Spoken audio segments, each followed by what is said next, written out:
So the day I realized this thing, I started practicing. And initially it was very uncomfortable. Initially it was very weird, very bad experience about this, because if you are a beginner, sometimes this type of feeling might come in your mind that once I learn this language English, once I know this language English, and once I understand this language English, I'll definitely be able to speak in English fluently and fearlessly with confidence.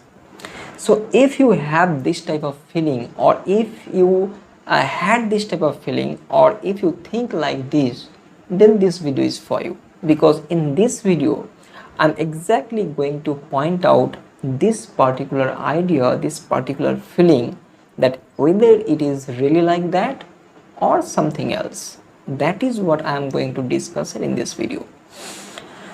So what is the thing exactly?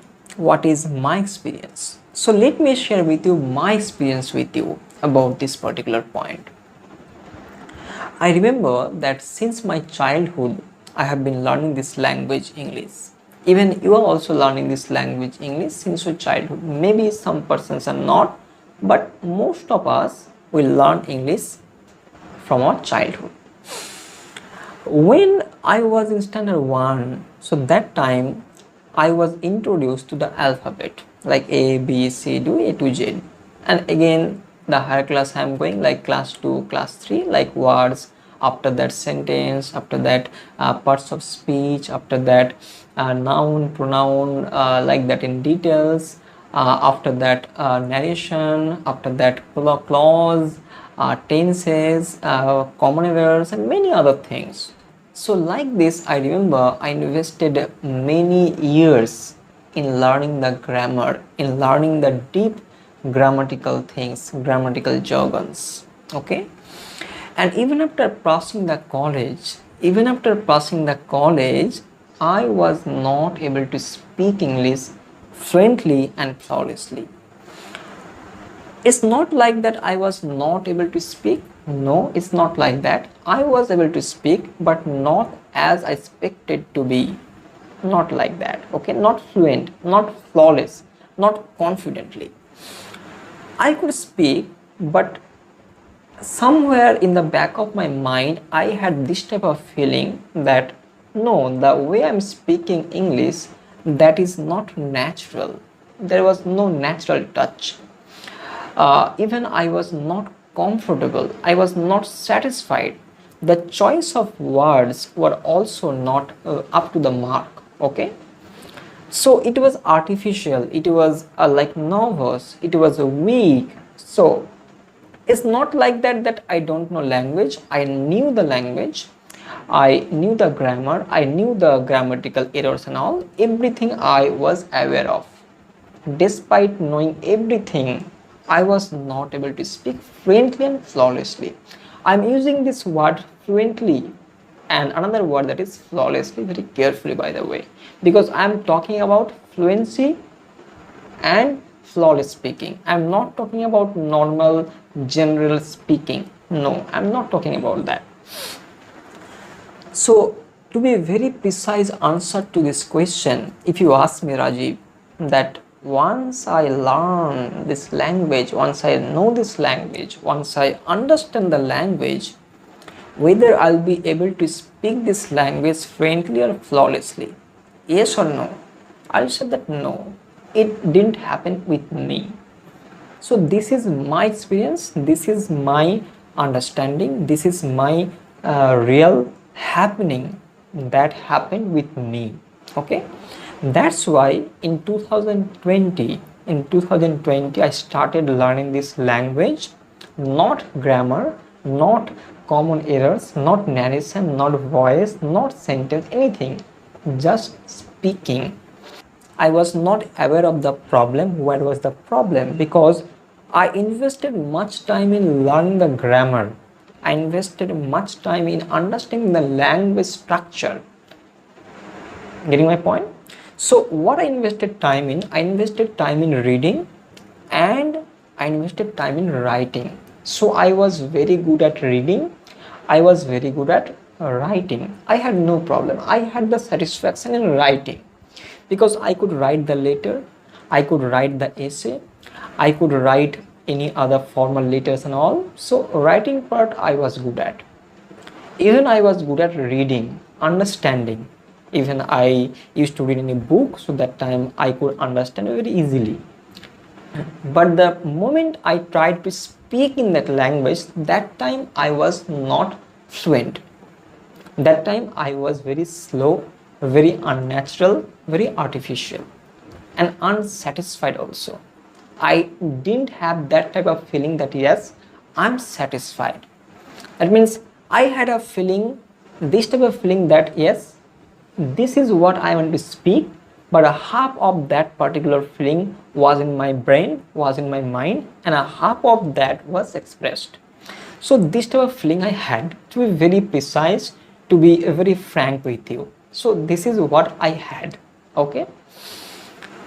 But the day I realized that no, this is not the right way to handle this language, this is not the right way to master that language, the day I realized this thing in 2020, recently, okay?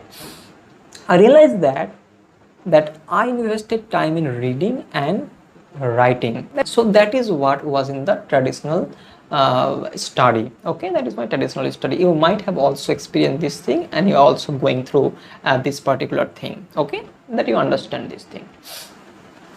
So in 2020, I understand that no, if I really want to have a very good comment over a language, that means this language English, the two things are missing.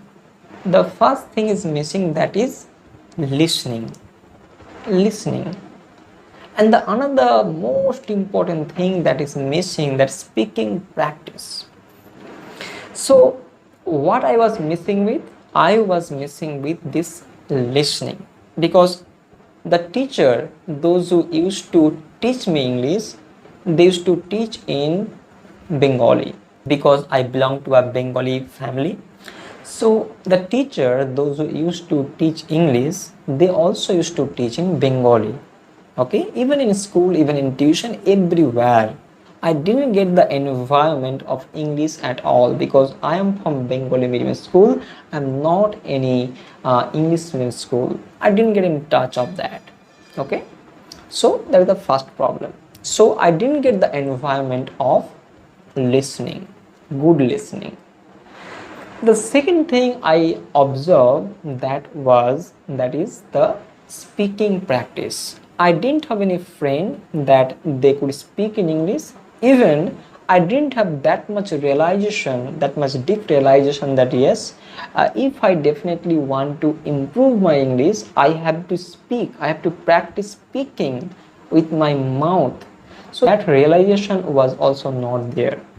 So the most important thing that are essential to learn or master any language, the two things, listening and speaking, both were missing. That's why I was not able to speak this language fluently. Now I realized this thing, and then when I realized this thing, I started practicing, because YouTube is helping me a lot, because there are lots of speakers. So as per your choice, you can choose the speaker, you can listen to them. You can listen to them, you can understand them, you can practice whatever they're speaking. You can choose your own topic, then you can listen on that particular topic. So you have full freedom. So the day I realized this thing, I started practicing. And initially it was very uncomfortable. Initially it was very weird, very bad experience about it, because I was literally fed up. I tried to speak a single sentence many times. Even after speaking or even after practicing many times, I was unable to speak that sentence properly. So that a problem was there.